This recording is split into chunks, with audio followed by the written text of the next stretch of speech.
Vous regardez Africanité sur TV5 Monde, du gospel pour toutes les nations, pour toutes les générations, à déguster à satiété sur notre site internet tv5monde.com. Nous accueillons deux des représentants de cette nouvelle écriture des musiques gospel.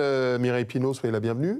Vous représentez de fort belle manière Gospel and Live, qui compte près d'une trentaine, on va dire, de chanteurs choristes, voire plus même, je pense. Sur scène, en tout cas, ça pulse. On vous invite à aller découvrir si vous avez l'occasion. Edgar Vandenbroek, bienvenue. New Gospel Harmony, c'est un peu vous, pas tout seul. Non, pas tout à fait. Hein, New Gospel Family. Oui, mais je voulais voir si vous étiez en harmonie avec ma... Ah, mais oui. Copétrie. Bonne répartie. Est-ce que l'harmonie fait partie de la famille? Non, mais on a un private joke tous les deux. C'est la fin de l'année, on est un peu peintés. Arrêtez. Vous mettez tout, on s'amuse, on s'enjaille. Alors Mireille, votre chorale chante du gospel contemporain. Quelle est la différence fondamentale avec le gospel traditionnel? On va dire que tout est dans la manière, dans le style musical. Tout à l'heure, vous avez parlé un petit peu du gospel traditionnel, du negro spiritual, et en déviant, commencer un petit peu à intégrer les styles musicaux nouveaux qu'on écoute. Et pour pouvoir faire cela, on a intégré des instruments.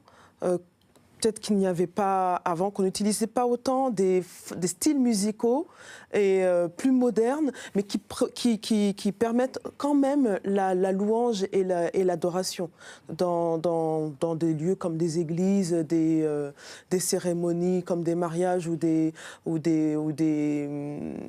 à l'église pour le prêche, mais quand même c'est une déviation. En fait, c'est pas une déviation, mais on tend vers une évolution du gospel. Alors vous, Edgar, vous revendiquez l'appellation on va dire, de gospel urbain. Qu'est-ce qui caractérise En fait, on ne revendique pas, on s'y rejoint un petit peu, c'est contemporain et urbain. Bon, c'est vrai que l'urbain a démarré peut-être un peu avant, il y a une vingtaine d'années avec Kirk Franklin et d'autres aux États-Unis.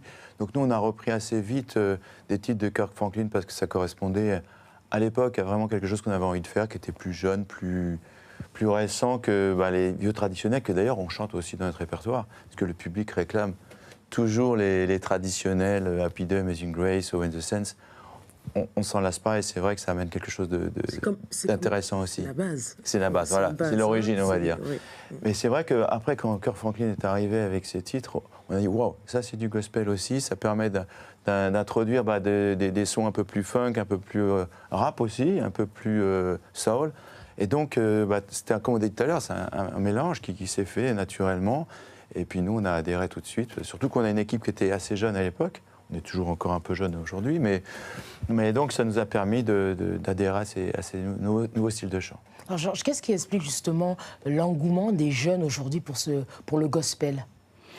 Je ne pense pas que ce soit l'engouement seulement des jeunes. Il y a véritablement l'engouement, notamment en France, pour la chose gospel. Je crois que ça s'explique par la vie et la joie qui est exprimée au travers des arrangements, au travers des mélodies, au travers des chansons qui sont interprétées. Et donc, les jeunes, et comme on disait tout à l'heure, ils viennent de dire, mes amis, c'est qu'il y a une évolution sur le plan même des arrangements, de l'orchestration.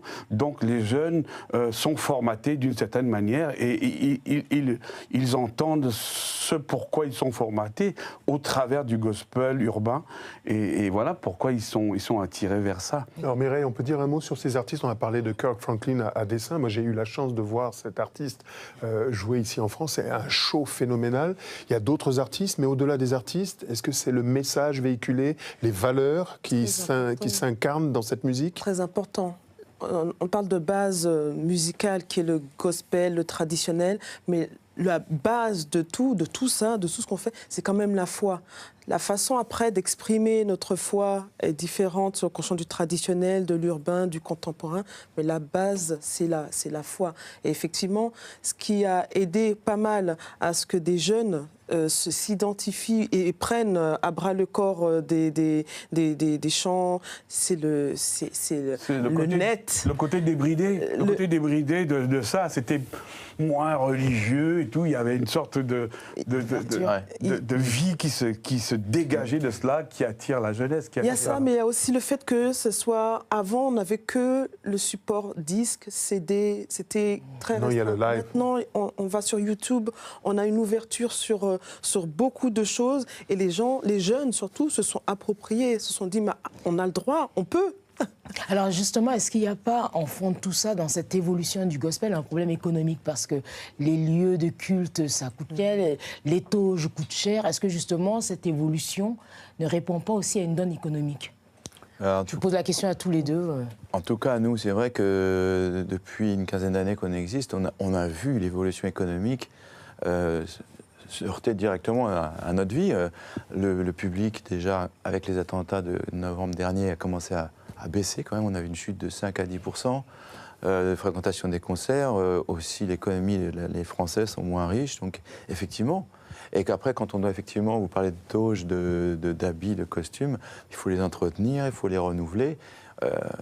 On a des soucis économiques, mais moi, je suis quand même reconnaissant qu'on existe toujours. Cette année, en 2016, on a quand même encore fait 75 concerts avec New Gospel Family. Donc, oui, il y a des problèmes économiques et il faut arriver à les contourner. Aller au-delà, mais moi je suis content, on existe toujours. Mais quand je vous entends, et moi qui ai quand même assisté à quelques concerts avec Lise Laure, on ne racontera pas notre vie ici, j'ai quand même l'impression que la puissance et la magie de cette musique, c'est que quelle que soit l'expression de la foi, quelle que soit l'obédience que l'on suit, on est pris par cette musique. On voit des gens de toutes les confessions, parfois certains n'en ont pas, et sont entraînés par le courant de cette musique. On est pris parce que déjà, quand on va dans un concert de gospel, on sait on se met en disposition aussi pour ressentir quelque chose. Et effectivement, le fait d'écouter, alors ça ouvre le cœur. Moi, j'ai déjà assisté à des concerts où pas assisté, ou même je chantais, et des gens, je ne sais pas pourquoi, pourtant je chantais en anglais, mais les gens se mettent à pleurer parce qu'ils ont ressenti, quelque chose les a perturbés.